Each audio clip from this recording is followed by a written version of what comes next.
آپ کو پتہ ہے کہ جو نظر لگتی ہے نا خاص طور پر، اور جس سے بہت سی بیماریاں آتی ہیں، اس پہ اب تحقیق بھی ہو رہی ہے پیراسائیکالوجی میں، کہ نظر سے جو ریز اٹھتی ہیں وہ انسان کے جسم میں، یعنی نیگیٹو ریز جو خاص طور پر آتی ہیں، حسد کی نظر ہوتی ہے جیسے، تو وہ آ کے ایک ریئیکشن کرتی، کیمیکل ریئیکشن ہوتا ہے اس کی وجہ سے بلڈ میں، جس سے کچھ بیماریاں پیدا ہوتی ہیں۔ حدیث میں آپ کو سنا دیتی ہوں۔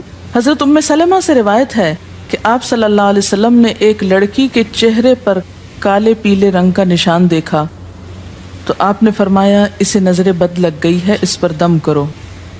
حضرت جابر کہتے ہیں کہ آپ صلی اللہ علیہ وسلم نے آل حزم کو سانپ کے ڈسنے کی وجہ سے دم کرنے کی رخصت دی، اور آپ نے اسماء بنت امیس سے پوچھا کیا وجہ ہے کہ میرے بھتیجے کمزور ہیں، کیا فقر و فاقہ کا شکار ہیں، یعنی کھانے پینے کے باوجود یہ کیوں کمزور ہیں، کیا ان کو کچھ کھانے کو نہیں ملتا؟ انہوں نے کہا نہیں، بلکہ انہیں نظر بد بہت جلد لگ جاتی ہے، تو آپ نے فرمایا ان پر دم کیا کرو۔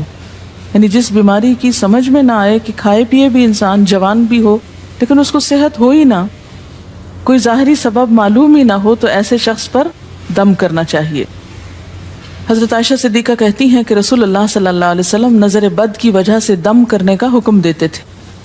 حضرت انس کہتے ہیں کہ آپ صلی اللہ علیہ وسلم نے نظر بد اور بچھو وغیرہ کے ڈسنے سے اور پھوڑوں سے دم کرنے کی اجازت دی، یعنی پھوڑے وغیرہ جو ہوتے ہیں نا اس پر بھی دم کی اجازت دی، تو جسمانی بیماری ہے نا۔ اور نظر کے بارے میں تو یہ بھی کہا گیا ہے، حدیث میں آتا ہے کہ نظر بد کا لگنا حق ہے، انسان کو اونچے پہاڑ سے گرا سکتی، کیونکہ ہوتا کیا ہے کہ جب ایک خاص اینگل سے دیکھا جاتا ہے تو دوسرے انسان کے جسم میں جیسے لرزہ سا آ جاتا ہے نا، اور انسان ہل جاتا ہے۔ اس کی دلیل قرآن میں بھی ہے، ایک سورت کے آخر میں آتا ہے وَإِن يَكَادُ الَّذِينَ كَفَرُوا لَيُزْلِقُونَكَ بِأَبْصَارِهِمْ لَمَّا سَمِعُوا الذِّكْرَ، کہ قریب ہے کہ کچھ کافر آپ کو اپنی نگاہوں سے کیا کر دیں، پھسلا دیں جب یہ قرآن سنتے ہیں۔ یعنی وہ سننے نہیں آتے تھے، صرف آپ کو گھورتے رہتے تھے۔ اور کس لیے گھورتے رہتے تھے؟ تاکہ آپ بول نہ سکیں، آپ لرز جائیں، ڈگمگا جائیں، اپنا کام چھوڑ دیں، بری نیت سے آتے تھے۔ وَيَقُولُونَ إِنَّهُ لَمَجْنُونَ، کہتے ہیں کہ یہ تو مجنون ہو گیا۔ آپ صلی اللہ علیہ وسلم نے فرمایا نظر بد حق ہے، اگر تقدیر سے کوئی چیز سبقت لے جا سکتی ہوتی تو وہ نظر بد ہے۔ پتہ کیسے چلے؟ چل جاتا ہے، پتہ کیوں نہیں چلتا؟ مثلاً آپ کا بچہ ہنس رہا تھا، کھیل رہا تھا، دودھ پی رہا تھا کہ اچانک کوئی شخص آیا اور جب وہ اٹھا تو بچے نے شور کرنا شروع کر دیا، تو پتہ چل جاتا ہے۔ بعض اوقات گھر ہی کے لوگوں کی لگ جاتی، بعض اوقات محبت سے بھی لگ جاتی، کہ بچہ کھیل رہا تھا، آپ دیکھتے کہ وہ گر پڑا، اچانک رونا دھونا شروع ہو گیا، سر پٹ گیا۔ حدیث میں آتا ہے نظر بد انسان کو موت تک اور اونٹ کو ہانڈی تک پہنچا دیتی ہے۔ اونٹ کو ہانڈی تک پہنچانے کا مطلب کیا ہے؟ ذبح کرنا پڑ جاتا ہے، تڑپنے لگتا ہے۔ آپ صلی اللہ علیہ وسلم نے فرمایا اللہ کی قضاء اور تقدیر کے بعد سب سے زیادہ نظر بد کی وجہ سے میری امت میں اموات ہوں گی۔ آپ صلی اللہ علیہ وسلم نے فرمایا نظر بد سے اللہ کی پناہ طلب کیا کرو، کیونکہ نظر بد کا لگنا حق ہے۔ اسماء بنت امیس نے آپ سے گزارش کی کہ بنو جعفر کو نظر بد لگ جاتی ہے تو کیا وہ ان پہ دم کر سکتی ہیں؟ آپ نے فرمایا ہاں، یعنی ایک عورت بھی دم کر سکتی ہے، اور اگر تقدیر سے کوئی چیز سبقت لے جانے والی ہوتی تو وہ نظر بد ہے۔ آپ نے فرمایا بے شک نظر بد انسان پر اثر انداز ہوتی ہے، حتیٰ کہ اگر وہ ایک اونچی جگہ پر ہو تو نظر کی وجہ سے گر بھی سکتا ہے، یعنی فزیکلی بھی اثر انداز ہوتی ہے۔ اور آپ دیکھیں کہ وہ قرآن پاک میں نہیں آتا وَمِن شَرِّ حَاسِدٍ إِذَا حَسَدَ، اور حاسد کے شر سے جب وہ حسد کرے۔ تو نظر بد ہوتی کس کی ہے؟ حاسد کی ہوتی۔ بری نظر کس کی ہوتی ہے؟ حاسد کی۔ تو جو صبح شام 3 دفعہ یہ پڑھتے رہیں ان کو حاسد کچھ نہیں کر سکتے، ان کا کچھ نہیں بگاڑ سکتے، جتنا چاہیں گھورتے رہیں۔ اسی طرح ابن کثیر نے کہا کہ نظر بد کا اللہ کے حکم سے لگنا اور اثر انداز ہونا حق ہے۔ تو جب اللہ کی پناہ لیتے ہیں نا قل اعوذ برب الفلق قل اعوذ برب الناس، تو آپ نے اللہ کے پناہ لے لی، شیلٹر میں آ گئے آپ۔ اب ہر چیز بیکار ہو رہی ہے، سب نظریں اور اگر لگتی بھی ہے انسان کو تو کس سے؟ اللہ کے اذن سے لگتی۔ حافظ ابن حجر کہتے ہیں کہ نظر بد کی حقیقت کچھ یوں ہے کہ ایک خبیث الطبع انسان اپنی حاسدانہ نظر جس شخص پر ڈالے تو اسے نقصان پہنچے۔ ابن قیم کہتے ہیں کچھ کم علم لوگوں نے نظر بد کی تاثیر کو باطل قرار دیا ہے اور ان کا کہنا ہے کہ یہ محض توہم پرستی ہے اور اس کی کوئی حقیقت نہیں، لیکن حقیقت یہ ہے کہ یہ لوگ سب سے زیادہ جاہل اور ارواح کی صفات اور ان کی تاثیر سے ناواقف ہیں اور ان کی عقلوں پہ پردہ پڑا ہوا ہے، جبکہ تمام امتوں کے عقلاء باوجود اختلاف مذاہب کے نظر بد سے انکار نہیں کرتے. یعنی صرف اسلام میں نہیں، دیگر مذاہب میں بھی یہ کانسیپٹ پایا جاتا ہے. اگرچہ نظر بد کے سبب اور اس کی جہت تاثیر کے سلسلے میں ان میں اختلاف ہے. پھر کہتے ہیں اس میں کوئی شک نہیں کہ اللہ تعالیٰ نے جسموں اور روحوں میں مختلف طاقتیں اور طبیعتیں پیدا کی ہیں اور ان میں کئی خواص اور اثر انداز ہونے والی کیفیات ودیت کی ہیں. آپ دیکھیں کہ لو چلتی ہے تو اثر نہیں ہوتا، اس کا بھی تو اثر ہوتا ہے نا، حالانکہ وہ نظر نہیں آ رہی ہوتی. اور کسی عقل مند کے لیے ممکن نہیں کہ وہ جسموں میں روحوں کی تاثیر سے انکار کرے، کیونکہ یہ چیز خود دیکھی اور محسوس کی جا سکتی ہے. اور آپ دیکھ سکتے ہیں کہ ایک شخص کا چہرہ اس وقت انتہائی سرخ ہو جاتا ہے جب اس کی طرف وہ انسان دیکھتا ہے جس کا وہ احترام کرتا ہے، اور اس سے شرماتا ہو، اور اس وقت پیلا پڑ جاتا ہے جب اس کی طرف ایک ایسا آدمی دیکھتا ہے جس سے وہ ڈرتا ہو. یعنی جس سے آپ ڈرتے ہیں وہ آپ کو دیکھے تو آپ کا رنگ پیلا ہو جاتا ہے. فرمایا یہ سب کچھ روحوں کی تاثیر کی وجہ سے ہوتا ہے، اور چونکہ اس کا تعلق نظر سے ہوتا ہے اور اس لیے نظر بد کی نسبت آنکھ کی نظر کی طرف کی جاتی ہے، حالانکہ آنکھ کی نظر کچھ نہیں کرتی، یہ تو روح کی تاثیر. یعنی نظر یہ نظر نہیں ہے صرف، بلکہ اندر سے روح یا احساسات ہیں جو ٹرانسفر ہوتے ہیں. آپ دیکھیں کہ محبت کی نظر کیا اثر نہیں کرتی؟ کرتی ہے نا. اسی طرح نفرت کی، غصے کی، اور آپ کے چھوٹے بچے خاص طور پہ نظروں کو بہت پہچانتے ہیں. آپ نے دیکھا ہوگا کہ بچے کچھ لوگوں کے پاس فوراً چلے جاتے ہیں اور کچھ لوگوں کے پاس نہیں جاتے. بچوں کی مثال اس لیے دے رہی ہوں کہ وہ معصوم ہوتے ہیں نا، ان کو کسی نے سکھایا پڑھایا نہیں ہوتا کہ ادھر جاؤ اور ادھر نہ جاؤ، اور اگر آپ سکھائیں پڑھائیں بھی تو پھر بھی وہ اپنی مرضی کرتے ہیں، آپ کی نہیں مانتے.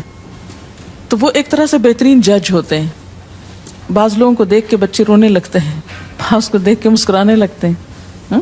یہ ایسا کیوں ہوتا ہے؟ اچھا، اسی طرح اگر کوئی شخص کانسٹنٹلی آپ کو دیکھ رہا تو آپ کانشیس ہو جاتے ہیں، آپ ٹھہر نہیں سکتے. اسی طرح اگر کوئی اسٹیئر کر رہا ہو تو اس کی نظروں سے بعض اوقات خوف بھی آنے لگتا ہے. اللہ نے کیسی کیسی طاقتیں انسان کو دی ہیں. سلطان النصیرہ. اچھا، پھر لکھتے ہیں کہ روحیں اپنی طبیعتوں، طاقتوں اور کیفیتوں اور اپنے خواص کے اعتبار سے مختلف ہوتی. سو حسد کرنے والے انسان کی روح واضح طور پر اس شخص کو اذیت پہنچاتی ہے جس سے حسد کیا جاتا ہے. ویسے بھی تو آپ دیکھیں نا، وہ رویے ایک دم آپ پہچان لیتے ہیں. یہی وجہ ہے کہ اللہ تعالیٰ نے حاسد کے شر سے پناہ طلب کرنے کا حکم دیا ہے. حاسد کی تاثیر ایک ایسی چیز ہے جس سے وہی انکار کر سکتا ہے جو حقیقت انسانیت سے خارج ہو. جنوں کی نظر بھی لگتی، یہ میرا قول نہیں ہے، حدیث ہے. حضرت ابو سعید خدری سے روایت ہے کہ رسول اللہ صلی اللہ علیہ وسلم جنات اور انسانوں کی نظر بد سے پناہ مانگتے تھے. یعنی آپ جو پناہ مانگتے تھے بری نظر سے، وہ انسانوں کی بھی اور جنوں کی بھی.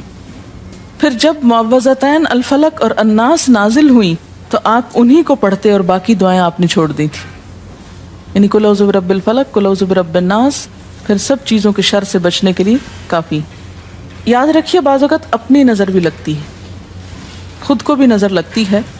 اسی طرح جب لباس اتارا جاتا ہے نہانے کے لیے مثلاً، تو اس وقت بھی دعا سکھائی گئی. بسم اللہ پڑھنی چاہیے، بیسیکلی بسم اللہ پڑھ کر اتارنے چاہیے. اور اس کے علاوہ اعوذ بکلمات اللہ التامات من شر ما خلق بھی پڑھ سکتے ہیں. آپ کو معلوم ہے کہ ٹوائلٹ میں جانے سے پہلے بھی دعا سکھائی گئی، کیونکہ جنات کے ٹھکانے گندی جگہوں پر ہوتے ہیں.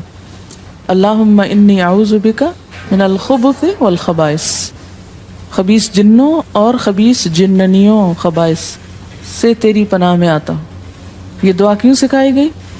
اسی لیے کہ اگر آپ وہاں پر موجود ہیں اور خصوصاً اگر آپ بے لباس ہیں تو بھی ایسی چیزوں کی نظر بھی لگ سکتی ہے اور وہ چیزیں اثر انداز بھی ہو سکتی ہیں. اسی لیے بلا ضرورت تنہائی میں بھی بے لباس ہونے سے منع کیا گیا ہے. بعض لوگوں کی عادت ہوتی ہے نا کہ وہ نہانے بیٹھتے ہیں تو وہی کپڑے دھونے شروع کر دیتے ہیں، اور نہیں، بس فوراً اپنے آپ کو ڈھانکنے کی کوشش کریں. بلا ضرورت زیادہ دیر بے لباس نہ رہے. ایک حدیث میں آتا ہے، ابو امامہ کہتے ہیں کہ میرے باپ سہل بن حنیف نے غسل کا ارادہ کیا اور جب قمیص اتاری تو عامر بن ربیعہ ان کی طرف دیکھ رہے تھے. ان کا رنگ انتہائی سفید تھا اور جلد بہت خوبصورت تھی. عامر نے دیکھتے ہی کہا، میں نے آج تک اتنی خوبصورت جلد کسی کنواری لڑکی کی بھی نہیں دیکھی. ان کا یہ کہنا تھا کہ سہل کو شدید بخار شروع ہو گیا. چنانچہ نبی صلی اللہ علیہ وسلم کو یہ قصہ بتایا گیا اور آپ سے یہ بھی کہا گیا کہ سہل کی حالت یہ ہے کہ وہ سر بھی نہیں اٹھا سکتا. آپ نے پوچھا، کیا تمہیں کسی پہ شک ہے؟ انہوں نے کہا، جی ہاں، عامر بن ربیعہ پہ ہو سکتا ہے. آپ نے انہیں بلوایا اور ناراضگی کا اظہار کرتے ہوئے فرمایا، تم میں سے کوئی ایک کیوں اپنے بھائی کو قتل کرتا ہے؟ کیا تم بارک اللہ نہیں کہہ سکتے تھے؟ اس لیے اب غسل کرو، اور اس غسل کا پانی کس پہ ڈالا جائے؟ جس کو نظر لگی. عامر نے اپنا چہرہ، ہاتھ، کوہنیاں، ٹخنے، پاؤں اور اپنی چادر کے اندرونی حصے دھوئے. پھر اسی پانی کو آپ نے سہل کے اوپر پیچھے سے بہا دیا، یہ نہیں کہ اس کے منہ پہ ڈالنا، پیچھے سے بہا دیا اور سہل فوراً ٹھیک ہو گئے. اس کا طریقہ بتایا گیا اس غسل کا. ابن شہاب زہری کا کہنا ہے کہ ہمارے زمانے کے علماء نے غسل کی یہ کیفیت بیان کی ہے، جس آدمی کی نظر لگی ہو اس کے سامنے ایک برتن رکھ دیا جائے جس میں وہ سب سے پہلے کلی کرے اور پانی اسی برتن میں گرائے، پھر اپنا چہرہ دھوئے، پھر اسی پانی کے ذریعے اپنے ہتھیلیاں، دائیں ہاتھ اور ہتھیلی پہ پانی بہائے، پھر بائیں پر اور پھر دائیں کوہنی پر، پھر بائیں کوہنی پر، پھر بائیں ہاتھ سے اپنا دایاں پاؤں دھوئے، پھر دائیں ہاتھ سے بایاں پاؤں دھوئے، اور پھر اسی طرح گھٹنوں پہ پانی بہائے. اور پھر یاد رہے کہ سارا پانی برتن کے اندر جائے، اور اس کے بعد جس شخص کو نظر لگی ہو اس کے سر کی پچھلی جانب سے وہ پانی ایک ہی بار بہا دیا جائے. حضرت عائشہ کہتی ہیں کہ جس شخص کو بری نظر لگتی اس کو اسی طرح غسل کروایا جاتا ہے. اب بعض اوقات یہ نہیں پتہ چلتا کس کی لگی،